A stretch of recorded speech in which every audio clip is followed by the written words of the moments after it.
മുഹമ്മദ് റിയാസ് എന്ന് പറഞ്ഞ ഭാഗ്യാന്വേഷിയ ഒരു യുവാവ് മുഖ്യമന്ത്രിയുടെ മകളുമായി അടുപ്പം പുലർത്താൻ തുടങ്ങിയതിന് ശേഷം ഡിവൈഎഫ്ഐയുടെ അഖില ലോക നേതാവായിട്ട് തിരഞ്ഞെടുക്കപ്പെടുന്നു. പിന്നീട് ആ പദവിയിൽ ഇരുന്നുകൊണ്ട് അദ്ദേഹം വീണയെ വിവാഹം കഴിക്കുന്നു. വിവാഹം കഴിച്ചതിന് ശേഷം ഭാര്യ പിതാവ് അദ്ദേഹത്തെ കൈമേയി മറന്ന് സഹായിക്കുന്നു. അങ്ങനെ ആ ദേശീയ പ്രസിഡൻ്റാകും. അങ്ങനെ കാര്യങ്ങളുമായിട്ട് മുന്നോട്ട് പോകും. അപ്പോൾ ഇത് അദ്ദേഹത്തിൻ്റെ ഒരു പെട്ടെന്നുള്ള വളർച്ച കാണുന്നവർക്കറിയാം, ഇത് അത്ര സ്വാഭാവികമായിട്ടൊരു വളർച്ചയല്ല. CPM സംബന്ധിച്ചിടത്തോളം ആദ്യമായിട്ട് ജയിക്കുന്ന ഒരു യുവ നേതാവിന് തീർച്ചയായിട്ടും പൊതുമരാമത്ത് പോലെ ഒരു പ്രധാനപ്പെട്ട സംഗതി കിട്ടുകയില്ല. അപ്പോൾ ഇവിടെ എന്തുകൊണ്ട് കിട്ടിയെന്ന് ചോദിച്ചാൽ അതിൻ്റെ ഉത്തരം വളരെ വ്യക്തമാണ്. ഇദ്ദേഹത്തിനുള്ള താല്പര്യമാണ്. ഈ മരുമകനെ പ്രീതിപ്പെടുത്തി കഴിഞ്ഞാൽ ഭാര്യാപിതാവിനെയും പ്രീതിപ്പെടുത്താം എന്ന തത്വമാണ് അവിടെ പ്രവർത്തിക്കുന്നത്.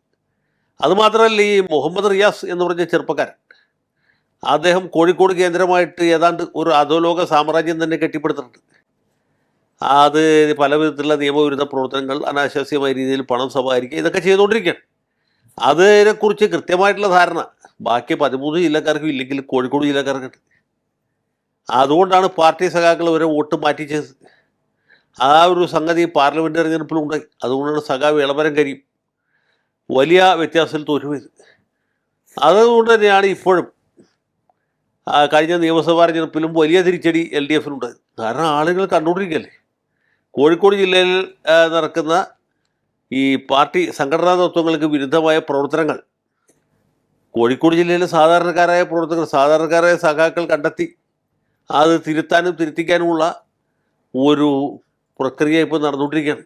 ആ സമയത്താണ് അവർക്ക് സഹായകരമായ രീതിയിലൊരു പുതിയ വിവാദം ഇതുമായിട്ട് ബന്ധപ്പെട്ട് ഉയർന്നു വന്നിട്ടുള്ളത്. കാരണം പിണറായി വിജയൻ്റെ മകൾ മാത്രമല്ല, വീണ തൈക്കണ്ടിയിൽ എന്ന് പറയുന്നത് മുഹമ്മദ് റിയാസിൻ്റെ സഹധർമ്മിണി കൂടിയാണ്. മാത്രവുമല്ല, റിയാസ് നേരിട്ട് പിണറായിക്കെതിരെ നേരിട്ട് പങ്കെടുത്തതിന് കേസില്ല, അങ്ങനെ ആരോപണമില്ല. അദ്ദേഹം മുഖ്യമന്ത്രി ആയിരുന്നുകൊണ്ട് മകൾക്ക് ഈ സൗഭാഗ്യം കിട്ടിയെന്ന് മാത്രമേ. മറിച്ച് റിയാസുമായി ബന്ധപ്പെട്ട ആളുകൾ, റിയാസ് നേരിട്ടും റിയാസിൻ്റെ സുഹൃത്തുക്കൾ മുഖേനയും ഇതിലെ പല ട്രാൻസാക്ഷൻസും പല സമയത്തായിട്ട് നടത്തുന്നുണ്ട്. അതാണ് ഈ ചർച്ചാ വിഷയമായിട്ട് വന്നത്. അപ്പോൾ പാർട്ടിയെ സംബന്ധിച്ചിടത്തോളം അതിൻ്റെ എന്താണ്, പരമോന്നത നേതാവും സംസ്ഥാനത്തെ ഒരു പ്രധാനപ്പെട്ട നേതാവും ഒറ്റയടിക്ക് വലിയൊരു ട്രാപ്പിൽ പെട്ടുപോയിരിക്കുന്നു എന്നുള്ളതാണ് ഇതിൻ്റെ ഒരു സന്ദേശം. ഓക്കെ, അതുപോലെ അപ്പോൾ ചില കാര്യങ്ങൾ കൂട്ടി വായിക്കുകയാണെങ്കിൽ, ഈ ചർച്ചയിൽ അങ്ങ് തന്നെ പറഞ്ഞ കാര്യങ്ങൾ കൂട്ടി വായിക്കുകയാണ് എന്നുണ്ടെങ്കിൽ, ഒരു അധോലോകം കോഴിക്കോട് കേന്ദ്രീകരിച്ച് കെട്ടിപ്പടുക്കുന്നു മുഹമ്മദ് റിയാസ്. അതിനോടൊപ്പം തന്നെ കഴിഞ്ഞ കുറേ നാളുകളായി, വർഷങ്ങളായി പുറത്തു വന്നുകൊണ്ടിരിക്കുന്ന ഓരോ വാർത്തകൾ സ്വർണ്ണക്കടത്ത് ഉൾപ്പെടെയുള്ള കാര്യങ്ങളിലേക്ക് നോക്കുകയാണ് എന്നുണ്ടെങ്കിൽ, മുഖ്യമന്ത്രി ആയിരുന്ന ഇപ്പോൾ പ്രതിപക്ഷ നേതാവായ പിണറായി വിജയന് ചുറ്റും ഒരു അധോലോകവും രൂപീകരിക്കപ്പെട്ടിരുന്നു നേരത്തെ തന്നെ എന്ന് സാധാരണക്കാർ സംശയിച്ചാൽ അവരെ കുറ്റം പറയാൻ സാധിക്കുമോ? അതിൽ ആരെയും കുറ്റം പറയാൻ പറ്റുകയില്ല. അങ്ങനെ മാത്രം ആളുകൾക്ക് ചിന്തിക്കാൻ പറ്റൂ. അല്ലെങ്കിൽ നമ്മൾ അത്ര സാധുക്കളോ നിഷ്കളങ്കരോ ചിന്താശക്തി ഇല്ലാത്തവരോ ആയിരിക്കണം. അങ്ങനെയൊന്നും അല്ലല്ലോ. ഇവിടെ രണ്ടും കൂട്ടിയാൽ 4 എന്ന് ആർക്കും വായിക്കാൻ പറ്റും. രാഷ്ട്രീയത്തിൽ നമ്മൾ പറയും 2 കൂട്ടിയാൽ ചിലപ്പോൾ 5 ആവും, ചിലപ്പോൾ 3 ആവുന്നു.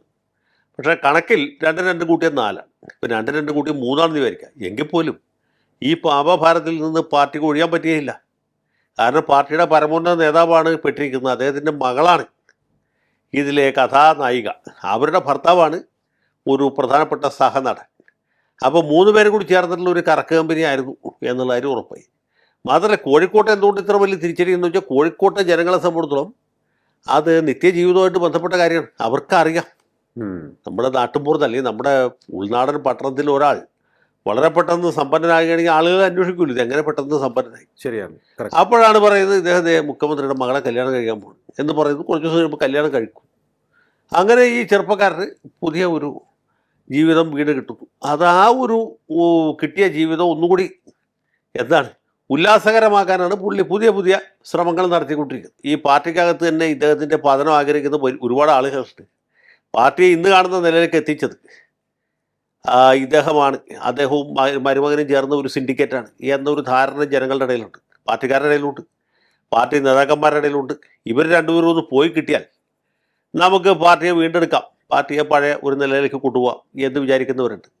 പിന്നെ കോഴിക്കോട്ടെ CPMകാരെ സംബന്ധിച്ചുള്ള അവർ കണ്ടുള്ള വലിയ നേതാക്കന്മാർ വെച്ചാൽ CH കണാരൻ അല്ലെങ്കിൽ MK കേളുവേട്ടൻ, ഇങ്ങനെയൊക്കെ ഉള്ളവരായിരുന്നു. ഇങ്ങനെ നിസ്വാർത്ഥരായ ഒരുപാട് നേതാക്കന്മാരായിരുന്നു. PC രാഘവൻ നായർ അല്ലെങ്കിൽ ചന്ദ്രശേഖരക്കുറുപ്പ്, ഒരുപാട് നമ്മുടെ മരിച്ചുപോയ M ദാസൻ, പിന്നെ ഇപ്പോഴും ജീവിച്ചിരിക്കുന്ന പ്രദീപ് കുമാർ, ഒരു വലിയ പരിധിവരെ ഇളമരങ്കരി, ഇങ്ങനെ ഒരുപാട് ഇമ്പിച്ച് വാവടക്കമുള്ള നേതാക്കന്മാരൊക്കെ കണ്ടിട്ടുള്ളവരാണ് കോഴിക്കോട്ടെ CPM-കാർ.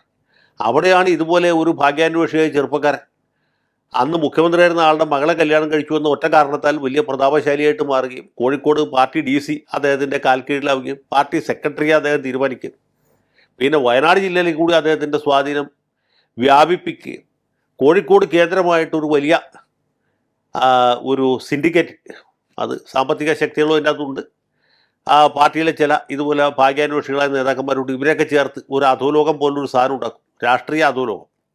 നമ്മുടെ സുധാകരൻ്റെ ഭാഷ പറഞ്ഞ പൊളിറ്റിക്കൽ ക്രിമിനൽസ്. അങ്ങനെയാണ് ഈ ഹവാല ഇടപാടൊക്കെ തുടങ്ങുന്നത്. ഇതൊക്കെ CPM-കാരെ സംബന്ധിച്ചോളം കേട്ടുകേൾവില്ലാത്ത സംഭവമില്ലേ? നമ്മുടെ നാട്ടിൽ ഏതെങ്കിലും ഒരു സഖാവ് ഇല്ലേ ആ ഹവാല ഇടപാട് നടത്തുന്നത് നമുക്ക് വിശ്വസിക്കാൻ പറ്റുമോ? അങ്ങനെയുള്ള ഏർപ്പാടുകളിലേക്കൊക്കെ പോകുന്നത് ഇങ്ങനെയാണ്. അപ്പോൾ ഇത് ഒരു സംവിധാനത്തെ മൊത്തത്തിൽ കറപ്റ്റാക്കി. അത് ഘടകകക്ഷികൾക്ക് പറയാം, അതല്ലേ CPI-കാർ ഇത്തവണ പിന്തുണക്കാത്തത്. പിണറായി വിജയൻ്റെ വീട്ടിൽ റെയ്ഡ് ഉണ്ടാക്കി കഴിഞ്ഞപ്പോൾ ബിനോയ് വിശ്വം ഓടി വന്നു ഇല്ലേ? അദ്ദേഹത്തെ നേരിട്ട് കണ്ടു, ഞാൻ CPI-യുടെ ഐക്യദാർഢ്യം അറിയിച്ചു.